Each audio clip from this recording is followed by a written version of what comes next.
Vaqueros audaces, detectives de dudosa moral, duelos, mujeres deseables pero peligrosas, paisajes monumentales y también monstruos, pasos de baile, marcianos, humor. Son algunos elementos de la edad de oro de Hollywood y hoy hablaremos del cine americano y sus géneros más populares.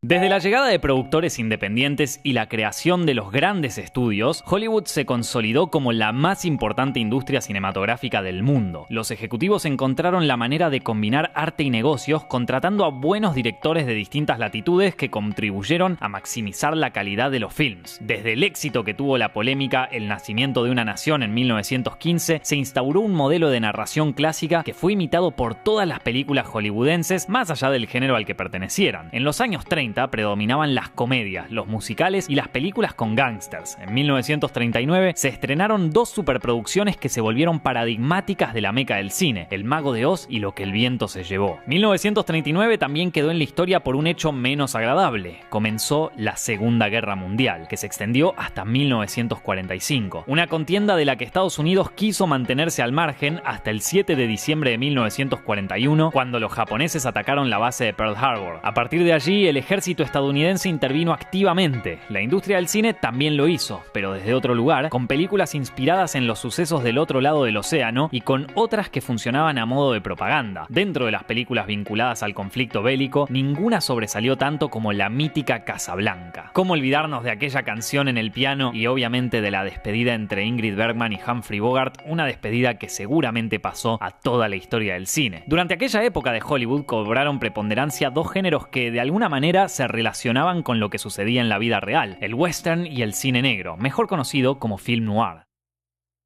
El western es considerado el género cinematográfico americano por excelencia, principalmente porque hace referencia a un periodo específico de la historia de los Estados Unidos, la conquista del oeste durante el siglo XIX y la fundación de un nuevo país, un contexto en el que predominaban los personajes duros, en el que las leyes eran difusas, en el que todo estaba por hacerse. De alguna manera, había cierto paralelo con Hollywood y con el estado del mundo, ya que se trataba de imponer orden en medio del caos. Otro detalle importante era la cercanía de Los Ángeles con los escenarios naturales en los que se podía rodar grandes planos de persecuciones, batallas y vaqueros cabalgando hacia la aventura. El western venía del cine mudo. Edwin Porter con Asalto y robo de un tren fue su precursor. Thomas M. Ince nos llevó al siguiente nivel cuando incorporó elementos que se volverían arquetípicos como los cowboys y los paisajes, pero a partir del periodo sonoro alcanzaría su máximo esplendor de la mano de directores de primer nivel. Y si hubo un cineasta que se volvió sinónimo de películas de vaqueros, fue John Ford. Para que se den una idea, su identificación con el género era tal que el director se presentaba siempre con esta frase: soy John Ford y hago westerns. Nacido en 1894 como John Martin Feeney, Ford llegó a Hollywood siguiendo a su hermano Frank y empezó con pequeños trabajos detrás de cámara. Incluso fue extra en El nacimiento de una nación de Griffith. En 1919 debutó como director de The Tornado y de allí no se detuvo. Hizo producciones de distintos géneros, pero ya sobresalía con los westerns. Three Bad Men de 1926 es considerada su primera obra maestra del género. Ya en el sonoro, su primera gran película y su primer gran western fue La Diligencia. Estrenada en 1939, mostraba la diligencia del título atravesando innumerables peligros. Entre sus pasajeros estarán un actor que también quedaría para siempre identificado con estas películas: John Wayne. Un actor que además se convirtió en un paradigma del cowboy cinematográfico y del hombre duro de Hollywood. Ford siguió haciendo obras maestras ambientadas en el lejano oeste y protagonizadas por John Wayne, como La Legión Invencible, Más corazón que odio y Un tiro en la noche. Las películas de Ford se caracterizan por presentar personajes rudos, de buen corazón y con códigos. Los triunfos no son festejados, la gloria no es lo principal. Un tiro en la noche es el ejemplo perfecto, en especial la relación entre los personajes de John Wayne y James Stewart. En los westerns de Ford también destacan los paisajes naturales del Monument Valley, ubicado en la frontera entre Arizona y Utah. No por nada John Wayne dijo que Monument Valley es donde Dios puso el oeste. Años más tarde también se filmaron allí grandes largometrajes como Volver al Futuro 3, que homenajea a los westerns, y otras por fuera de esa temática, como por ejemplo Easy Rider o Forrest Gump, evidenciando la potencia cinematográfica de esos parajes. Ford también hizo películas fuera del género, pero con algunas características propias de esos films, como El delator, Qué verde era mi valle y El hombre quieto, tres obras cumbres en las que rinde tributo a sus raíces británicas. Además de John Ford, otro director identificado con el género fue Anthony Mann. Empezó su carrera como actor y luego se desempeñó como asistente de dirección. No tardó en dirigir él mismo y vale destacar las 5 películas con vaqueros que realizó junto junto a James Stewart, Winchester 73, El precio de un hombre, Horizontes lejanos, The Far Country y El hombre de Laramie. Pero uno de los westerns cumbres del periodo clásico fue A la hora señalada. En esta película de 1952, un sheriff interpretado por Gary Cooper debe acudir a los habitantes de un pueblo para que lo ayuden contra unos matones vengativos que vienen a buscarlo, pero todos le dan la espalda. Se trataba de una metáfora de algo político que ocurrió en Hollywood en aquella época. Estamos hablando del macartismo.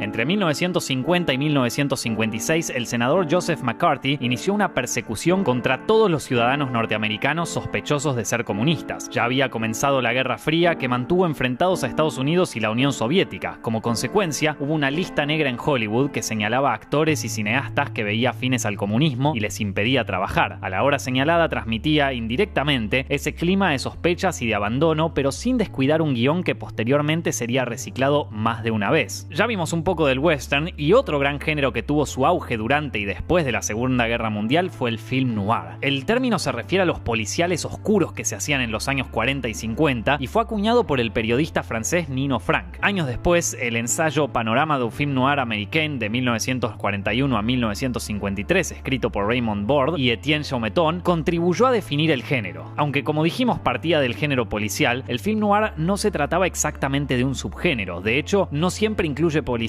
ni investigaciones. Se centra en personajes ambiguos, abriéndose camino en calles igual de impredecibles y decadentes, donde sobreviven los más astutos, aunque las condenas suelen ser devastadoras. Hollywood no era ajena a los criminales, ya que para esa época tenía un amplio catálogo de películas de gángsters como El enemigo público, protagonizada por James Cagney. Sin embargo, el noir se sumergía en cuestiones más profundas, más psicológicas, y contaba con una serie de elementos característicos: un protagonista masculino en los márgenes de la ley, una femme fatale que provoca la perdición de los hombres, una ciudad y un contexto que conspira contra todos los personajes y, por supuesto, el alcohol y el tabaco siempre a disposición. Todo esto en un blanco y negro pocas veces igualado. El noir tiene su fuente en la literatura de escritores como Raymond Chandler, James L. Cain y Dashiell Hammett. Estos autores tenían en común su desencanto por la vida en la ciudad, repleta de vicios y de corrupción. Con sus libros nutrieron a Hollywood e incluso algunos de ellos pasaron a trabajar como guionistas. El primer film 100% noir fue El halcón maltés, basado en la novela de Dashiell Hammett y dirigida por John Huston. Tiene al legendario detective Humphrey Bogart como el detective Sam Spade, y por su trama intrincada y su propuesta visual acorde se convirtió en la punta de lanza oficial del cine negro. Un cineasta pionero en este género fue Fritz Lang, a quien ya mencionamos seguido en nuestro episodio sobre expresionismo alemán. Dentro de Hollywood pudo aplicar su experiencia en el expresionismo para mostrar personajes oscuros y complejos y traducir sus estados de ánimo mediante sombras y claroscuros. Furia, You Only Live Once y La mujer del cuadro son tres buenos ejemplos de este director. Otro gran antecedente del film noir llegó por el lado de una película rupturista, El Ciudadano o Citizen Kane, ópera prima de Orson Welles. Hasta ese momento, Welles no tenía relación con el quehacer cinematográfico. Venía del teatro y de la radio, donde sorprendió con una arriesgada adaptación de la novela La Guerra de los Mundos. La historia de aquel programa de radio es tan intensa y tan impactante que vale la pena dedicarle un video entero, pero para resumir, Welles convenció a todo Estados Unidos de que estaban siendo víctimas de una invasión extraterrestre. En serio, busquen información sobre el tema y no lo van a poder creer. Pero además de generar un enorme impacto, el escándalo de la Guerra de los Mundos le valió un contrato a Welles con la compañía RKO. Así surgió El Ciudadano, la historia del auge y la caída de Charles Foster Kane, un magnate de los medios protagonizado por el mismísimo Welles. Tal como lo hizo Griffith años atrás, Welles revolucionó el lenguaje cinematográfico con esta película gracias a su uso de la iluminación expresionista, a cargo del director de fotografía Greg Toland, angulaciones de cámara novedosas que permitían mostrar los techos de los sets y una narración que, sin dejar de ser clásica, experimentaba con la voz en off, los flashbacks y las idas y vueltas en el tiempo. Algunos de estos recursos fueron indispensables para el film noir. Es más, Welles terminaría dirigiendo films en este territorio como La Dama de Shanghái y Sed de Mal. Alfred Hitchcock también tuvo una fuerte importancia en el policial negro. La sombra de una duda y Pacto Siniestro pueden ser nombradas como dos exponentes debido a sus personajes ambiguos, incluso letales, y sus climas ominosos. Y el director Billy Wilder merece un espacio aparte. Aunque transitó exitosamente diversos géneros, una de sus mejores películas es sin lugar a dudas El ocaso de una vida, también conocida como Sunset Boulevard, de 1950. Gloria Swanson interpreta a una diva del cine mudo queriendo resurgir gracias a un guionista encarnado protagonizado por William Holden. Es uno de mis policiales favoritos de toda la historia, así que no puedo dejar de recomendárselos. El espíritu sombrío que caracterizan las películas del cine negro no venía impostado. Directores como Fritz Lang, Hitchcock, Preminger y Billy Wilder venían de Europa, aún en vísperas de la Segunda Guerra Mundial, y traían consigo un desencanto por el mundo y la vida que coincidía con los trabajos literarios de Chandler y Kane. Y hubo un gran director de Hollywood que incursionó exitosamente en todos los géneros, incluyendo el western y el film noir. Estamos hablando de Howard Hawks. Sus películas del oeste, Río Rojo, Río Bravo, Río Lobo y El Dorado, contaban con John Wayne en los protagónicos. Pero a diferencia de Ford, Hawks no solo profundizaba en el protagonista, sino también en todos los otros personajes. Por su parte, en los film noir Tener o no tener y Al borde del abismo, Hawks reunió a una de las parejas más emblemáticas del género, Humphrey Bogart y Lauren Bacall, una relación que se extendió detrás de cámara al punto de convertirse en una de las parejas más legendarias de Hollywood, incluso más allá de la muerte de Bogart en 1957. Además de su trabajo en western y en el film noir, Hawks también brilló en otros géneros y subgéneros. Hizo películas de gángsters como Scarface, realizó comedias como La adorable revoltosa, incursionó en el cine de aventuras a través de Solo los ángeles tienen alas, pasó por el musical de la mano de Los caballeros las prefieren rubias y hasta se adentró en la ciencia ficción y el terror con El enigma de otro mundo. Esta película de 1951 acredita como director a Christian Nyby, montajista de Hawks, pero la terminó dirigiendo él mismo. Hawks sabía muy bien cómo hablar de cuestiones humanas, pero sin dejar de contar una historia entretenida. Por algo, su mantra era: tengo 10 mandamientos y los 9 primeros dicen no debes aburrir. Además del western y el film noir, otros géneros siguieron en forma durante la época dorada de Hollywood. Las comedias tuvieron un subgénero llamado screwball, basado en las situaciones alocadas, como Sucedió una noche de Frank Capra. La ciencia ficción trajo las invasiones extraterrestres con clásicos del estilo de La Guerra de los Mundos y El día que la Tierra se detuvo. Esta última contó con la música del legendario compositor Bernard Herrmann, quien generó un clima fuera de este mundo usando un particular instrumento llamado theremin. Hoy en día podríamos decir a ciencia cierta que con ese instrumento Bernard Herrmann inventó la música de extraterrestres, ya que siempre que lo escuchamos la asociación con el espacio exterior es inmediata. En materia de terror, Universal no dejaba de explotar a Drácula, Frankenstein, la momia y el hombre lobo, y hasta los usaba en parodias con el dúo cómico Abbott y Costello. El auge del cine americano se extendió hasta comienzos de los 60, cuando los estudios entraron en una crisis